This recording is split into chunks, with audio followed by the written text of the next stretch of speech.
Be ready. 10 seconds to go.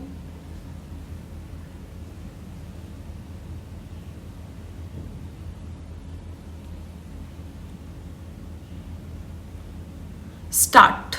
Mr. Deputy Chairman, I thank you for having given me this opportunity to express my views on the subject under discussion, the working of the Ministry of Energy. Since the honorable member who spoke before took exactly 30 minutes, since this is my maiden speech, I would request you, sir, to give me at least 15 minutes.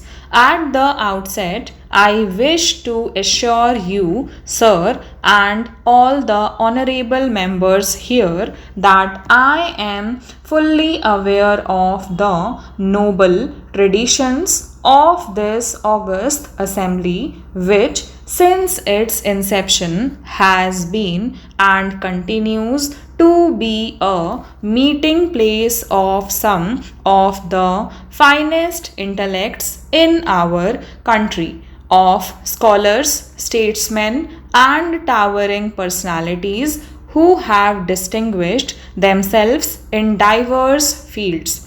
Much comments has been made in the press recently about the present infusion of young blood into this house of elders. I hasten to reassure you, sir, and all the senior members here that they need harbor no apprehension on this score. I give you my solemn word that I shall never fail to uphold the dignity, prestige, and decorum of the Rajya Sabha, and I shall do nothing to detract from the house that has been added to it by the luminous personalities who have graced these hallowed portals, who are no longer with us, and to whom I pay my respectful homage as a new entrant. I deem it a great honor to stand here and speak on the floor of the very Rajya Sabha where 36 years ago in 1962 our great departed leader rose to make his forceful maiden speech which electrified the entire nation. While electrified the whole country with his maiden speech, the theme of my maiden speech today is going to be dedicated mainly to the subject of electricity. My leader has sent me here together with my colleagues in the party to echo the voice of the people of Tamil Nadu in this national forum. In particular, I have come here as the representative of the weaker sections of our society, the toiling masses, the crores of humble workers, to give oral manifestation to their feelings and legitimate desires and make them known to the rest of the country. There are many members here who are far more knowledgeable than I am and vastly richer in experience. Some of them may disagree with some of the views I put forth. I wish to emphasize the fact that the fundamental purpose of my speaking here in the Rajya Sabha is not to engage in wordy duels with other members but to state positive truths to the best of my knowledge and to draw the attention of the nation to certain crucial issues. Tamil Nadu has been facing acute shortage of electricity for more than a decade.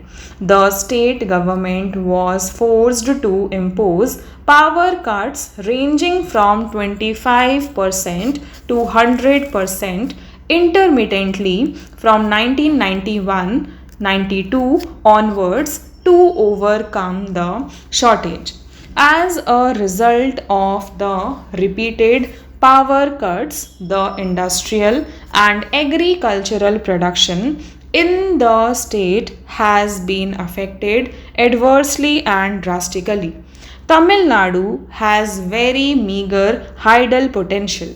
Most of the economical hydel potential has either already been exploited or is already on the anvil. The balance potential is either tied up in interstate disputes or is too smaller and seasonal for economic exploitation. The only fossil fuel that is available in the state is lignite, and efforts have already been undertaken to utilize this potential in an optimum manner. Tamil Nadu has almost exhausted in its hydel resources and has no coal resources at all. For setting up more coal based thermal stations, there are formidable constraints in that coal has to be hauled over long distances either from Andhra Pradesh or from Bengal or Bihar, rendering the cost too high and the availability of coal uncertain. It was in this context that the state government passed for the location of a nuclear plant in the state, and the government of India was kind enough to concede the demand by sanctioning the Madras Atomic Power Project with a capacity of 235 megawatt in 1967. Later in 8th 5-year plan, the second unit, also with a generation capacity of 235 megawatt, was also sanctioned.